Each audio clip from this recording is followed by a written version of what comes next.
সর্বশেষ প্রাপ্ত খবর নিয়ে আয়নায় এক ঝলক।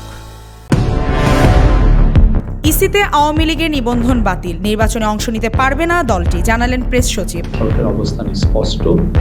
আওয়ামী লীগের অ্যাক্টিভিটিস ব্যান্ড আছে। আওয়ামী লীগের ইলেকশন কমিশন আওয়ামী লীগের পার্টি হিসেবে রেজিস্ট্রেশন স্ক্র্যাপ করেছে, বাদ দিয়েছে। তো সেই জন্য আওয়ামী লীগ এই ইলেকশনে পার্টিসিপেট করতে পারবে। নির্বাচনে অংশ নিতে পারবে না নাগরিক ঐক্যের মান্না, ঋণ খেলাপি থেকে অব্যাহতি চেয়ে রিট খারিজ। হাদিকে গিনিপিগ বলে মন্তব্য নীলুফার চৌধুরী মনির, সোশ্যাল মিডিয়া তোলপাড়।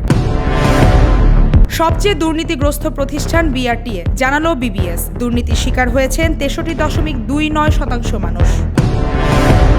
বৃহস্পতিবার 4 ঘন্টা টোলমুক্ত থাকবে এলিভেটেড এক্সপ্রেসওয়ে, জানালো প্রধান উপদেষ্টার প্রেস উইং।